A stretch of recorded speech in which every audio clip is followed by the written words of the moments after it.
माथो सासेबो रावबो गैयाब्रा आंनि एलबियावलाय।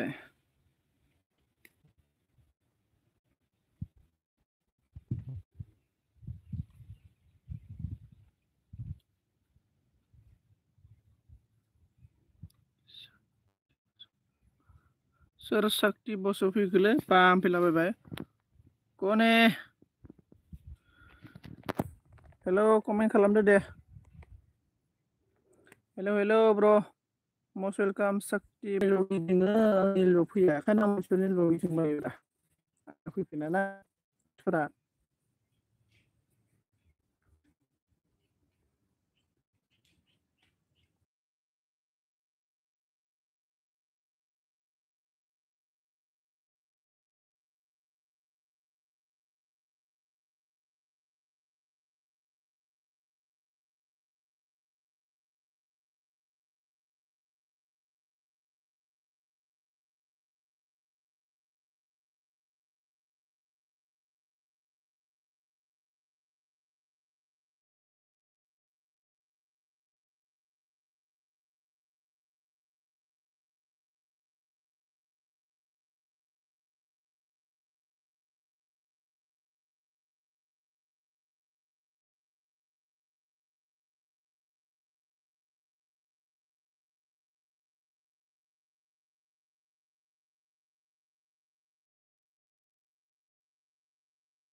आदसा सिरि एलबि नङा एलबिया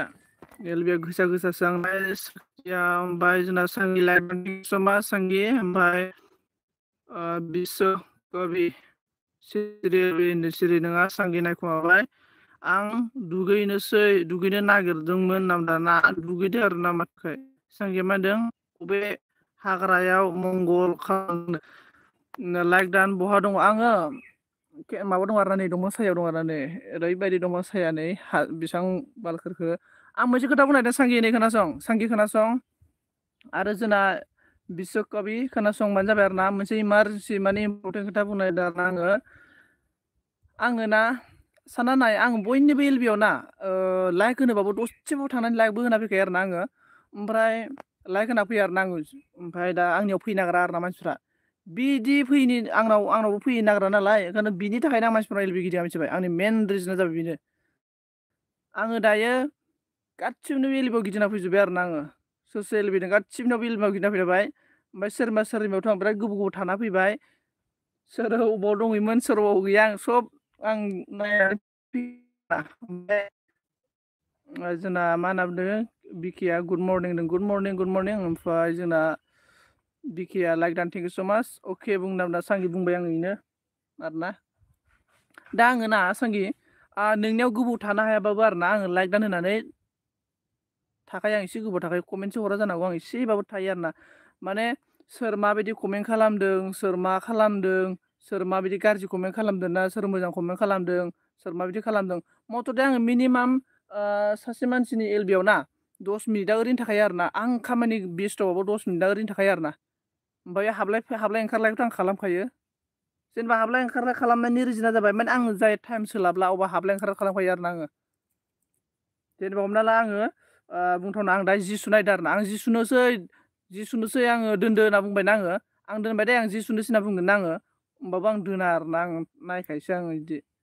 ओमफ्राय आंनियाव फैगोन ना फैया होननानै आंनियाव फैया आरो ना मानसिफोरा आं बिराद मानसिफोरनाव बिराद सापर्ट हैबाय आरो ना आं कमेन्टल'सो गाराखै आं फार्स्टआव कमेन्ट गारदों आरो ना सांगे गाबबाय आरो ना ओमफ्राय जोंना फैदो आरो ना हेल' किरां मस्ट वेलकाम आंनाव गुबुन हारियासो बिराद फैयोलै जियानो जाया मानो आङो गुबुन हारियासो सापर्ट होखायो आरो ना एलबियाव फ्रायनो ओमफ्राय बिस्व कबिया मा होनदों हेल' सन्जय होनना बुंदों हेल' सांगि इसके बाद किराक हेल' ब्लू दिया अच्छा ब्लू चाहिए ना आपको ओके मैं ब्लू दे रहा हूँ आपको टेंशन लेना नहीं चाहिए दूसरे को टेंशन दे दो फुजाया मा होनदों जोंना आब'आ मा नामखौ र' हेल' गुड मर्निं बिकिया मा होनदों जोंना दुखु दं नामा होनना दुखु दं नामा मा दुखु होनोब्रा आंनि साननाया ओरैबायदि आरोना मिथिबायना आं साक्सेस जादा गैलाबायो ओइ माबा जिखुनु मानसिफोरनो सापर्ट हैलाबायो आरोना आङो जानला मोनला सिनायाबाबो सापर्ट हैलाबायो आङो जायनो साबसक्राइबार दं आरोना आंनाव जायनि आंनाव फैयाबो आङो थांलाबायनानै लाइक होलाबायो आं दानि सोरनावबा सोरबा हिन्दी बाला सोरबा सोरबा थांना फैबावबायसो आङो ओमफ्राय सांगिया अन अन अन अन अन ओमफ्राय जोंना फुजाबो 4 लाख दान थेंक इउ स' माच ओमफ्राय जोंना सांगिया गाब्बाय आरोना गाबनालै सांगि मोनाथ' बिराद माबा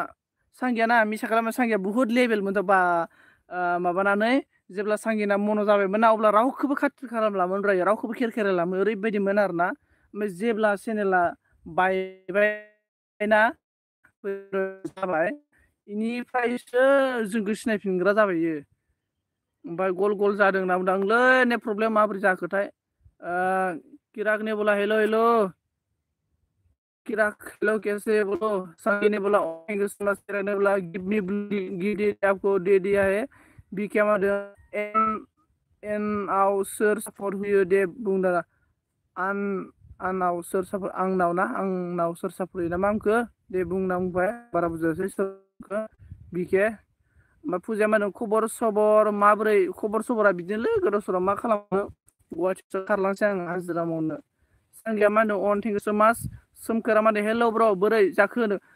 खबरानोथ'लै बोरै जाबावनोथाय नै गोदाव सोराव बार खोलो खोलो बारदों नालाय ओमफ्राय माबायदि नुदोंब्रा मोलाला नुदों नामा सांगिया अन थेंक इउ स' माच फुजा अन सांगिया अन थेंक इउ जोंना बिकिया मा होनखो आंखौ आगोलाव नायफिनामोन माथो आंखौ आगोलाव नोंखौ आगोलाव माने मैया दाख्लै सिनायदोंबा बहा आगोलाव नायफिननो ओमफ्राय सांगिया थेंक इउ स' माच किरान ने बोला अन किरान हेल' सांगि गाबबाय आरोना गाबनानैनो आंखौ ब्लेकमेल खालामसिगोनब्रा सांगिया गाबनानै रायनो माने गाबबाय नालाय आं रायला नालाय ओमफ्राय किरान कैसे सोमखोरा मा होनदों मा जाखो जेबो जायाखै ब्र' किरान हेल' किरान हेल' बिश्वकबि दे होननानै गल'ल' जाबाय थेंकिउ मिनिबाय आरोना जोंना मस्ट वेलकाम थेंक इउ स' माच गासैखौबो फुजा अन थेंक इउ स' माच बिमला मा होनदों आंखौ रावबो सापर्ट खालामा होनना बुंदों बिमल नोंखौ गोदो बेलेग फुल सापर्ट खालामखाबाय आं गोदो दा गैया आंखौ रावबो खालामा नै आं जायनाव बांसिन थाङो बे मानसियानो फैया आंनाव जायनाव आं खम थाङो बेफोर मानसियासो फैया आंनाव सोलाबा नोंसोरो मा एलबि होयो ओमफ्रायलाय सोलाबाबालाय जि 2 घन्टा 3 घन्टा एलबि होयो नोंसोरो नङा मा होनना बुंगोन आंनाव होनदों नोंनाव थांखायोमा दांला बिखे ओमफ्राय रुनजुन ने बोला हे गुड मर्निं हेल' रुनजुन जोंना फुजा बन थेंक इउ स' माच आं नोंसिनि सोलाबिखौ मिथिखायोलै आं माने जेनेबा माने लाइक होनानै थांजानो लुगैयो आरोना माबा खालामसो आंखौ दा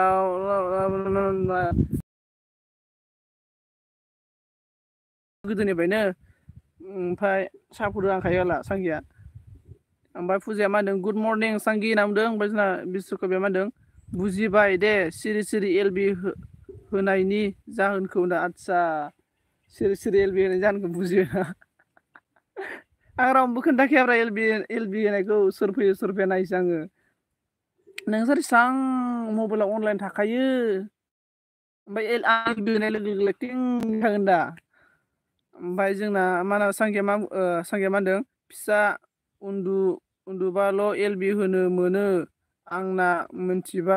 मरा उरला नों थगायाबाबो बेखौ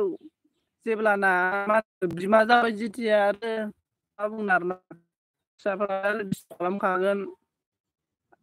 हिसाबावथ' ना नोंसिनि खामानिया एलबि गिदिंनाय आरो एलबि होनाय इउटुब खुलिनाय नंखाथारा आरोना आंनि हिसाबाव माबोरै होनना बुङोब्ला फिसाखौ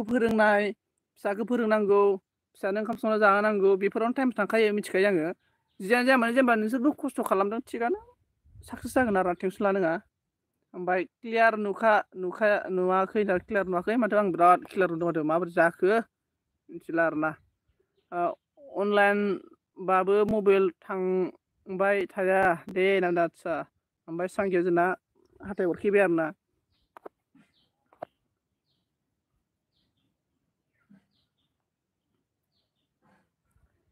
কি হব दहायनो होबानो जायोमोन साले दे नों दुगैबा दुगैदोब्रा दुगैदो आं दोनखानोसै आं ओरैनो टाइम पास एलबि होखायो आं बारा एसेबां लब नङा मिथिबाय ना बारा एसेबां लब खालामा आं ओरैनो जास्ट माने गोदाव सोराव मोनदोंलै आङो गोदाव सोराव मोननायखाय एलबि होदो आरोना आङो गोदाव सोराव मोनदों आरोना खामानि दामानिबो गैया मा गैयानो एलबि होसाबलाबायबाय आरोना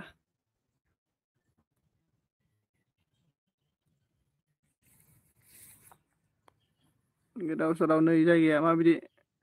गोदाव सोराव जोंना आर एस लाइक दान थेंक इउ सो माच बिमला अन नांदों थेंक इउ सो माच आर एस आर लाइक नांदों थेंक इउ सो माच आङो ना दाना बारा एलबि होखानाय जालालै जायना आंनि भिडिअखौ नायना हरो आं बिनि एलबियावसो गिदिंग्रा जासिगोन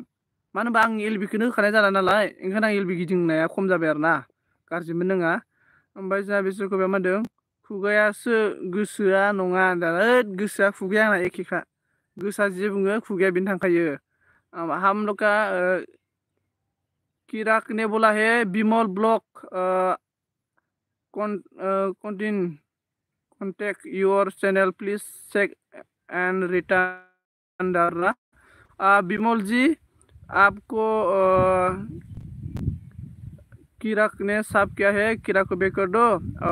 आर एस ने लाइक दान थेंक इउ सो माच आंना एमबि गैया गल गलसो थाबायलै होनो दे जेबो नङा थेंक इउ सो माच जेबो नङा थेंक इउ सो माच गल गल एलबि होनायनि जेबो सानथाराखैमोनलै जेबो सिमांबो गैथाराना गोसोखांना एलबि होखोथाय आंबो मिथिया आरोना ओमफ्राय मोयना ने बोला है like Don thank you so much new friend joining me बोला देखो एवरीवन गाइस हम लोग का मोयना के साथ फ्रेंड जाओ मोयना आप मेरे से नया है तो प्लीज मेरा चैनल भी सब करके रखो मैं और मेरा लॉन्ग वीडियो में कमेंट करके जाओ मैं आपको बैक कर देगा टेंशन लेना नहीं चाहिए एवरीवन गाइस अभी बोला मदन किराक ओके रिप्ले करूंगा अभी टॉयलेट में हो ओके बोल रहा है टॉयलेट में बोल रहा है बिमल रिटर्न करेगा टेंशन लेना नहीं चाहिए मोयना मा बुंखो रिटर्न मिलेगा 2 ID से बोला देखो मोयना के साथ फ्रेंड जाओ मोयना ने 2 ID के साथ रिटर्न देगा आप सभी को आर एस ने बोला आंहा एमबि गैला गल गलसो थाथ'नोसै ओके थेंक इउ सो माच आर एस थेंक इउ रोजा रोजा साबायखर थाबाय ओमफ्राय आर डिया मा होनदों हेल' आर डि हेल' ब्र आर डि नोंनाबो मनेटाइज जाबायना चेनेला ब्र मोयनाया मा होनदों आर एस जॉइनिंग मी बोल रहा है बिमल ने बोला on thank you so much Moyna ने बोला है हाय आर डी ज्वाइनिंग कर दो बोल रहा है इसके बाद आर डी ने बोला है लाइक होबाय ब्र नो थैंक यू सो मच ब्र ओमफ्राय बिसोरखौ बि मा होनदों आंबो टाइम नायनायावसो नुसनदों नङाबा दुगैसिगौमोनसो होनदों आदसा अके मोयनाया मा होनदों हाय बिमल ज्वाइनिंग करो बोल रहा है आर डी ने बोला no thank you so much congratulations R D bro monetise जानायनि थाखाय कंग्रेचुलेशंस इसके बाद बिमला मा होनदों मोयना तुमी जिउ मय जोमाव हय ओके बोल रहा है इसके बाद मोयना ने बोला है हय नेकी थैंक यू की खबर होनदों ना ओमफ्राय सोर सोर दङ कमेन्ट खालामना होदो आं बारा थाया आंबो आधा घन्टाल' थागोन इउनाइटेड अफ आमेरिका USA बबेयाव दं आदसा आङो ना नै लामायाव दं आरो जिरायनानै दंखाया साया दं बार खोलो खोलो एसो ओरैबायदि गरम सान्दुं गोसाना रावबो गैयाना जि सुग्राबो जि सुनानै एसे मेंनानै ओमफ्राय जिफोरखौ सुजोबखाबाय आङो ओमफ्राय दायो थाफैबाय आरोना ओमफ्राय मयनानि बोला हे बिमल बहुत दिनर तुमार कड आशा होनना बुंबाय सिखा बिकिनि होनदों नाम होनदों अके थेंक इउ फुजा होनदों थेंक इउ सो माच आब' फुजा मा ओंख्रि संनो नागिरदों बिमला जोंना आसु कामद नाम दाना आसु कामद बिमल ब्र ओमफ्राय बोरैब्रा खबरा आंखौबो लेंहरदोब्रा नोंजों थांसै आं बिमला मा होनदों ब्लु होलाय मयनानो होनो आदसा अके मयनानो ब्लु होनो ना माबोरै थुबाबो जाया जाखोब्रा आदसा र' मोयना आपको मैं ब्लू दे दिया है इसके बाद माबा हिन्दी हो एखे दुसरे बिदि जादों बानायनो रोङासै आं दा माबा हिन्दी हो एक दुसरे बिदि जादों बानायनो रोङासै आं आदसा माबाया नामा मा होनना बुंगोन मेसेज टाइपिं खालामनाय नामा ओरै थुवाब्रा माबाखौ ओमफ्राय माबा फैखायो ओमफ्राय आरडिया मा होनदों आं एसे खामानि दं ब्र आं ओंखारथ'नोसै अके थेंक इउ स' माच आरडि ब्र रोजा रोजा साबायखर थाबाय आंनि एलबि फैनानै दसे समब्लाबो सापर्ट होफैनायनि थाखाय थेंक इउ स' माच मयनाने बोला हे सेभ वान जयनिं करो बोलाय सेभ वान जयनिं करो होनदों बिके हाय नामदों एभ्रि वान गाइस सोर सोर दं दे कमेन्ट खालामदो एसे सापर्ट खालामना होदो दे लोगोफोर अननानै सोर सोरनो एसे कमेन्ट खालामना होदो सापर्ट खालामना होदो आइनिफ्राय जोंना बिके हाय होनदों अके थेंक इउ स' माच बिके मा होनदों औ मेसेज आदसा माबा किबर्डखौ ओरै थुवाब्लाय किबर्डनि गोजौआव माबा मोनसे किबर्डखौ ओरै थुवा आरो ना माने गोलाव आरो ना मा बुङोमोनलाय बेखौ आंबो रोंलायलांला जिखुनु थुवाबानो नोङो हिन्दी इंलिस आमेरिकानि माबानि फैलालै खालामना जाबाय नोङो इसके बाद हम लोग का दिनेश ने आ गया हाँ hello Sandeep bro good morning thank you so much Dinesh आपको मेरा एलबी में मोस्ट वेलकम और कैसे है बोलो दिनेश कैसे है फुजा मा दाबो जोंना आं थांनोसै दै आगै आंबो दसे होनो नागिरदों एलबियाव दाबो जाबाय फुजाबो दे हो आंबो थांगोन दे दसे थानानै दे हो किरक ने बोला है hello thank you so much Kilak जाएगा थैंक यू किरक बिमला मा दं मयना तुमी जिउ जयनिं करो सन बोल रहा है बिकियान जाबाय दे थैंक यू नामदारना जाबाय दे थैंक यू नामदारना ओके तुमी मरा कमेन्ट नामदों जोंना नै बिसु कबिया ओमफ्राय जोंना दिनेश आमादों गुड ब्र एन इउ बोल मे बी थिगु ब्रादार और बोलो सुबह का ब्रेकफास्ट वाकिन हुआ है समा नोंखौनो नेबाय थादों माब्लाबा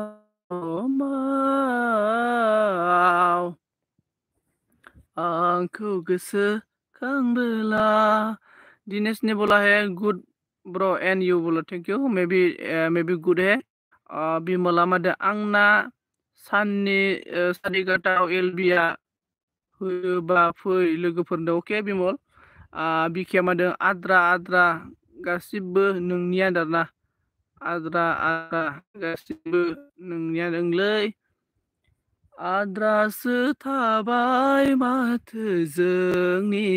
मेजिङा नोंसाबैलै माबा गैया बायदि मोनखोमानो आंनि बे जिउआ भाई यस ब्रो एन यू बोल रहा हाँ ब्रो क्या होगा दिनेश ब्रो क्या बोलेगा जिंदगी खराब चल रहा है मेरा आंनिया नोंनियाव नङा दात्सा नोंनिया आंनिया नोंनिया नङा दात्सा गैखाया बरादाव गैखाया बरादाव जैसे किसाना आद्रासो थाबाय माथो जोंनि मेजिङा मयना तुमी जयनिं करिब बिमल नामदारना मयना तुमी कैसे है बताओ बिके मा खालामदों दुगैसिगोन नामा मा ओंखाम ओंख्रि सङाखै नामा मयना तुमी न्यू फ्रेंड जॉइनिंग मी बोल रहा है देखो एवरीवन गाइस मयना तुमी किसार फ्रेंड हो बारा नेट गैयालै थाब दोननांगोन आंहाबो 5G नांला नुजाफैयो नोङो सिन्दै सायाव ओके मयना बोलाय ओके मयना तुमी जिउ मोर बेबी आई लव यू बोलाय किरक ने बोला है Puja Basumatary blog sister I contact